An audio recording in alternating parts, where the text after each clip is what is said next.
Se eu perguntasse agora para qualquer pessoa quem é o personagem mais poderoso de todo o universo Marvel, a imagem que vem à cabeça da maioria da galera é muito física, sabe? Ah, com certeza. É sempre o Hulk levantando uma montanha, ou sei lá, o Thor quebrando um planeta inteiro no meio com um martelo. Pois é.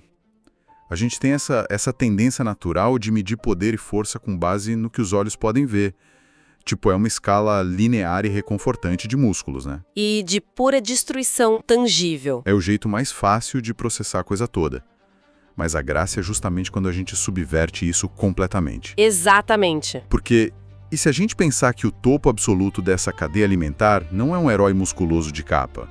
E se for, tipo, uma manifestação literal do roteirista dos quadrinhos? Nossa, essa quebra de paradigma é fantástica pra gente começar.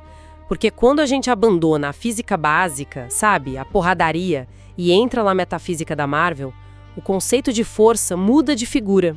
Muda demais, cara. Deixa de ser sobre quantos arranha-céus alguém consegue erguer nas costas. Passa a ser sobre quem consegue reescrever a malha da realidade, quem julga o multiverso e, principalmente, por que essas entidades sequer existem. E olha, esse é o nosso grande objetivo na imersão de hoje. A gente se baseou numa análise muito brilhante, um material de uns 17 minutos, que detalha os personagens mais absurdamente apelões da Marvel. É uma escalada rumo ao infinito, literalmente. Sim, a gente vai mapear isso juntos. E o que eu acho mais assustador, para quem está ouvindo a gente agora, é que antes de chegar nessas abstrações cósmicas gigantes, o perigo real começa muito perto de casa.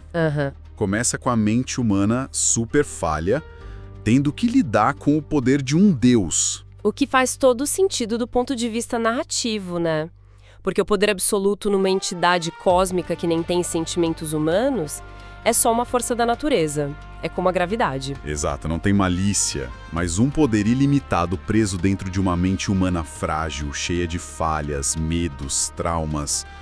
Isso é a coisa mais imprevisível do mundo. Então vamos desempacotar isso, começando por uma pessoa cuja história foi virada do avesso várias vezes. A Wanda Maximoff, a Feiticeira Escarlate. Perfeito. O nível de poder dela beira o ridículo, mas a mecânica por trás disso é que me impressiona muito. Sim, porque a galera passou décadas achando que ela e o irmão, o Pietro Mercúrio, né, eram só mutantes de altíssimo nível, tipo os filhos biológicos do Magneto. E a verdade é muito mais complexa. E, de certa forma, bem perturbadora. Muito.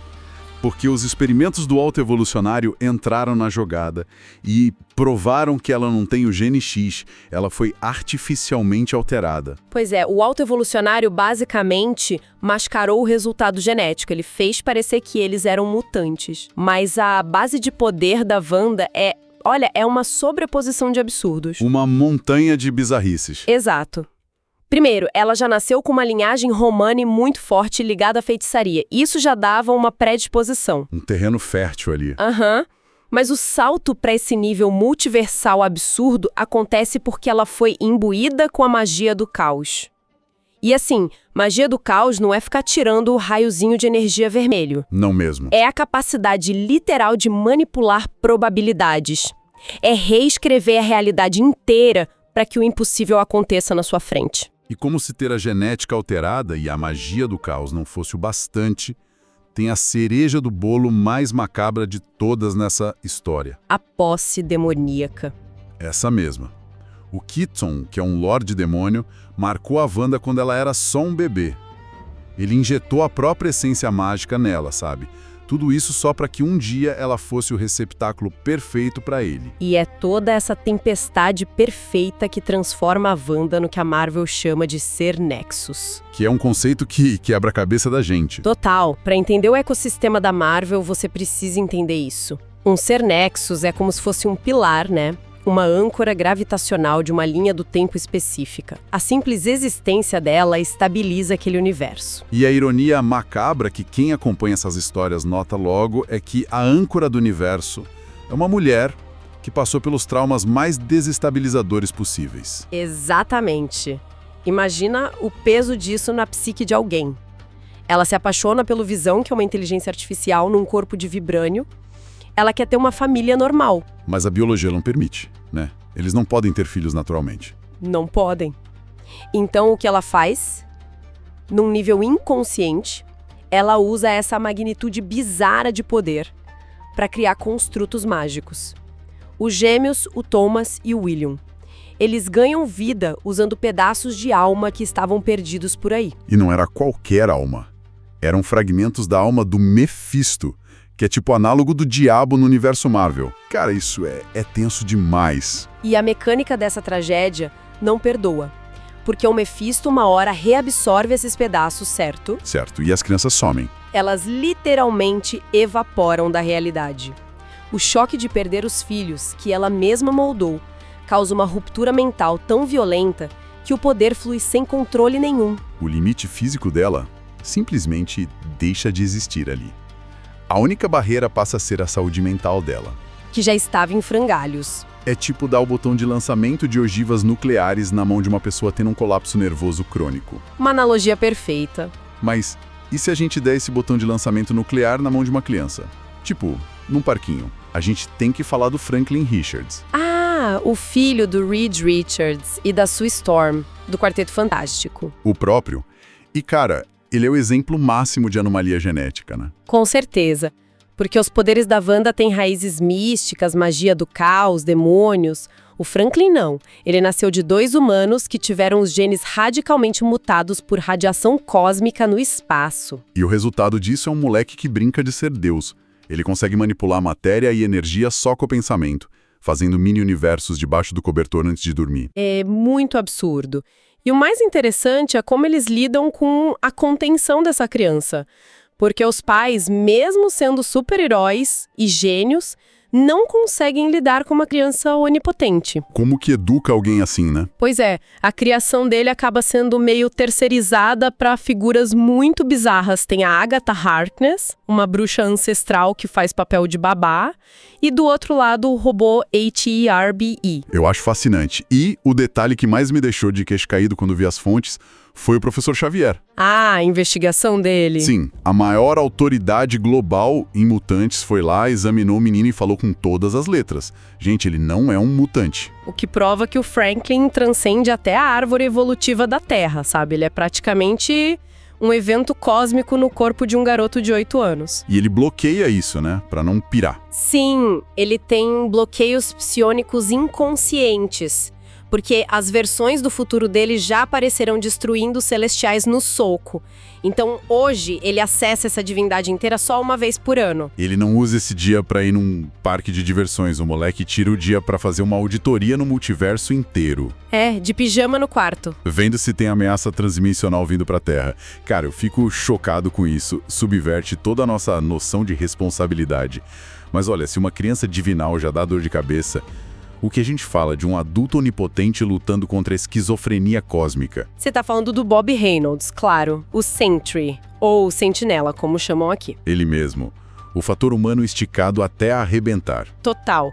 O Bob era só um cara comum, mas ele tomou um soro de super soldado altamente modificado e não era a mesma fórmula que criava um Capitão América. Era algo muito pior. Um acidente de laboratório, né? Que causou uma reação quântica no corpo dele. Eles descrevem o Sentry como tendo a força de 1 milhão de sóis explodindo. É. E os feitos físicos dele são de derreter o cérebro.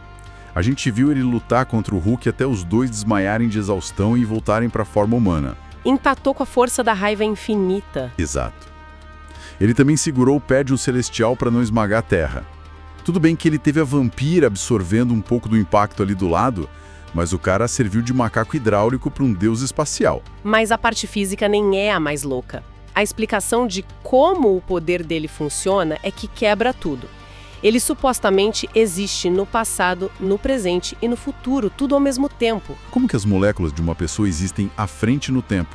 Eu não consigo nem processar isso direito. Pensa assim, nós humanos somos como uma fotografia estática. A gente só existe no agora. O Sentry é o rolo de filme inteiro sendo projetado na tela simultaneamente. Nossa, boa analogia. O corpo dele ignora a seta do tempo. Só que essa quebra da física cobra um preço, né? Um preço altíssimo.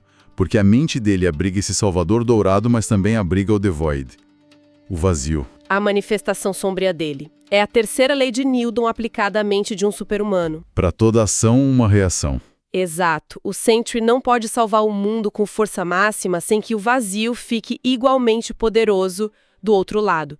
Para cada ato benevolente, uma reação letal e maléfica. E o vazio chacina equipes dos Vingadores inteiras rindo.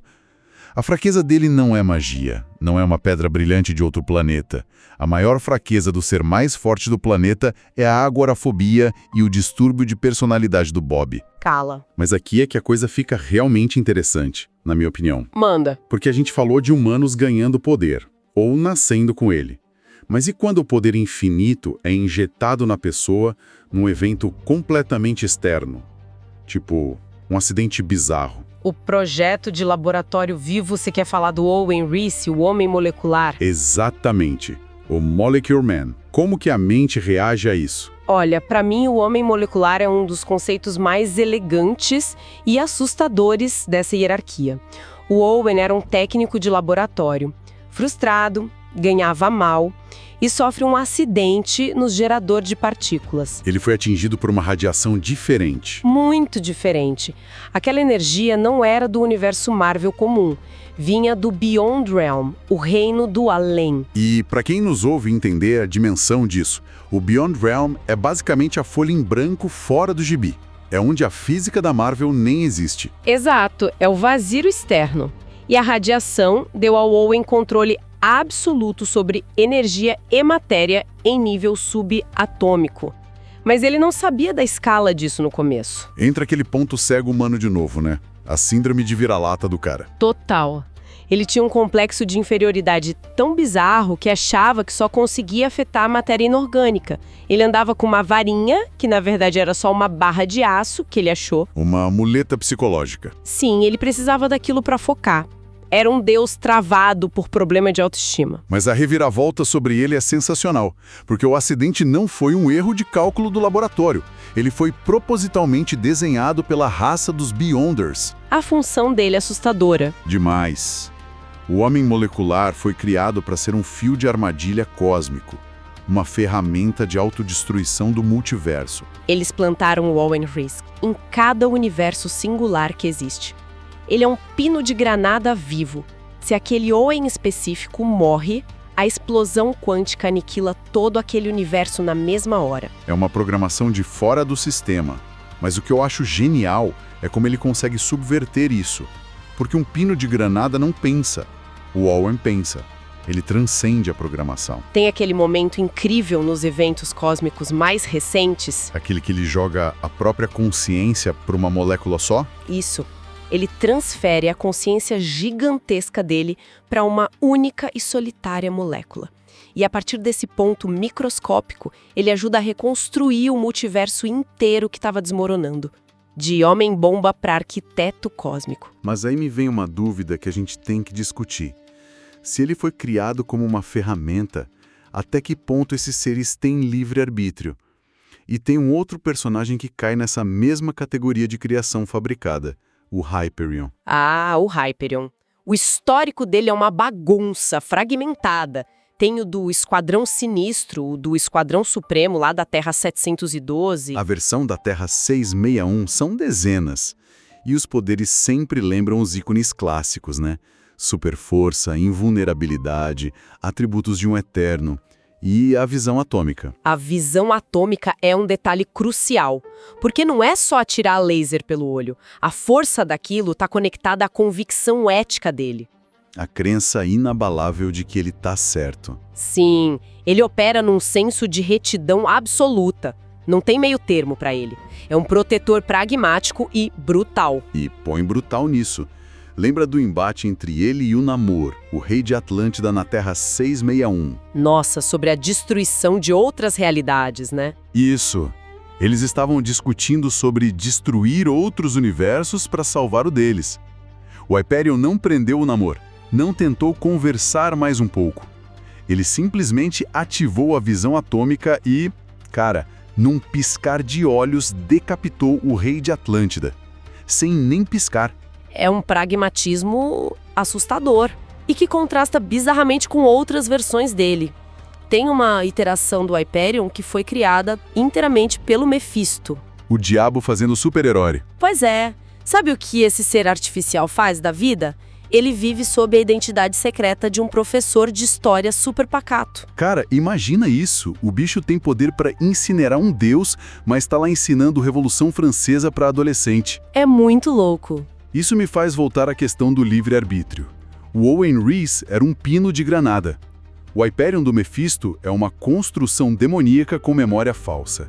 Eles têm escolha real? É uma excelente pergunta. Porque, eles acham que tomam decisões, decapitam uns, poupam outros. Mas no fim do dia, será que eles não são só um código de programação complexo rodando num computador divino? Esse é o paradoxo da vida artificial na Marvel. Eles sentem a vida como se tivessem arbítrio, mas as amarras dos criadores estão sempre lá. O Owen até quebrou essas correntes, mas a energia que ele usou ainda era dos criadores dele, do Beyond Realm. O que é um gancho perfeito para a nossa próxima etapa. Porque quando o Owen abriu aquele portal por acidente, ele não tomou só um banho de radiação. Ele foi o despertador de uma coisa muito pior. Ele acordou a entidade gigantesca que morava lá, o Beyonder. E tentar descrever o Beyonder clássico, original, é bem impossível, né? É descrever o indescritível. Na Primeira Guerra Secreta, o Beyonder nem era bem um personagem. Era uma magnitude de energia pura que ganhou consciência. Quando ele olhou para o universo Marvel, foi tipo o oceano inteiro prestando atenção numa gotinha de água debaixo de um microscópio. E o perigo não era só o poder dele, era a mente dele. Ele olhou para toda essa nossa complexidade humana do bem contra mal e achou interessante. Achou curioso.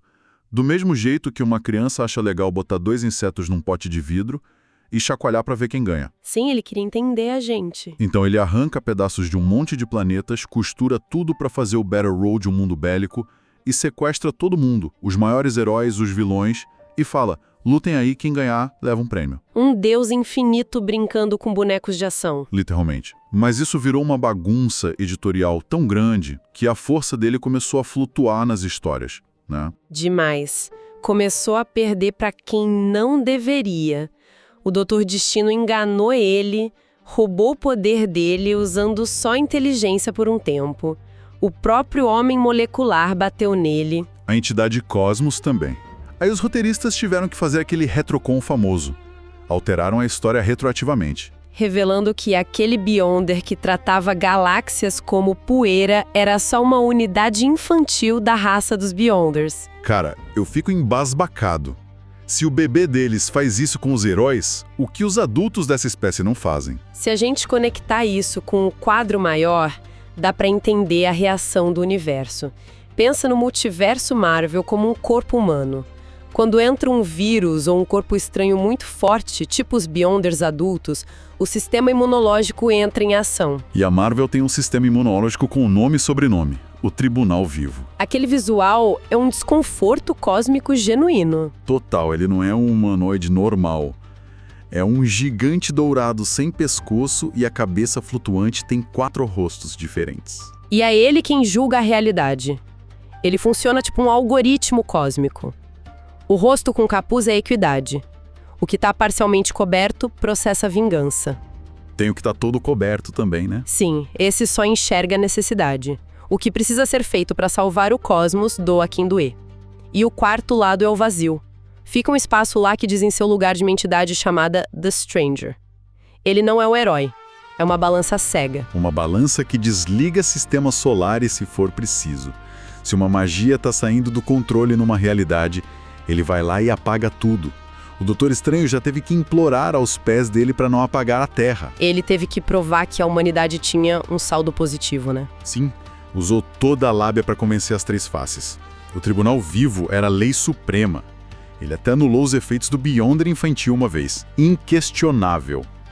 Mas aí, o impossível rola. O sistema imunológico colapsa. Pois é. Os Beyonders adultos fazem uma invasão simultânea em todas as realidades para demolir o ecossistema da Marvel. E o Tribunal Vivo vai lá lutar. E morre. É assassinado. A encarnação suprema da Ordem cai. Deixaram o cadáver dele, que era do tamanho de planetas, jogado numa lua. E cara, se a balança quebrou e o juiz supremo morreu, quem tá acima dele? Quem construiu o tribunal vivo? Acima de toda essa magia e física maluca, a gente chega no teto de vidro. A entidade definitiva. The one above all. Aquele que está acima de todos. O topo da pirâmide. E aqui a ficção encosta no mundo real. Porque o The One Above All não é só um ser mágico. Ele mora na casa das ideias.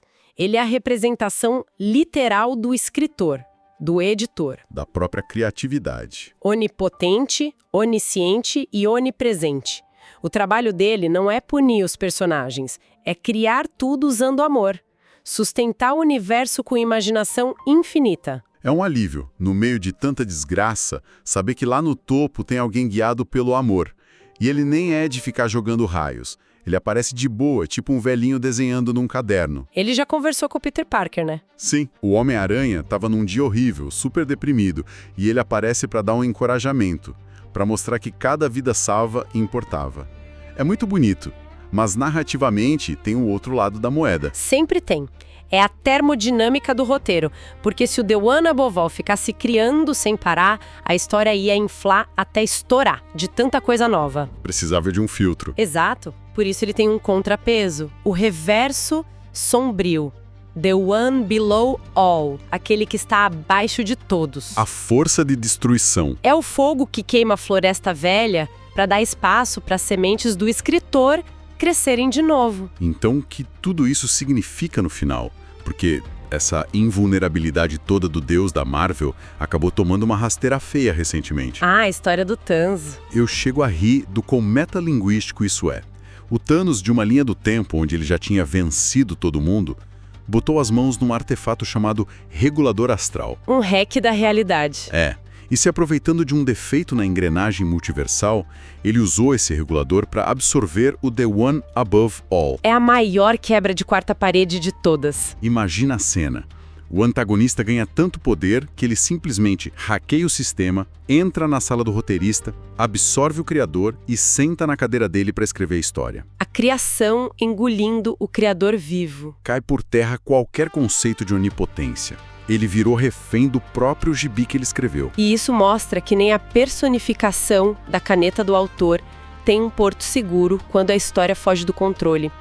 O drama impõe regras até para quem cria as regras. Nossa, isso amarra perfeitamente o nosso papo. A gente subiu uma escadaria maluca hoje, né? E que escadaria. Começamos lá na mente traumatizada da Wanda, passamos pela trava psicológica do homem molecular. Pelos Beyonders brincando de Lego com o universo. E chegamos no juiz de 4 rostos morto na lua, até o roteirista supremo tomando o golpe de estado do Thanos. A conclusão lógica é que poder puro quase nunca significa controle na Marvel.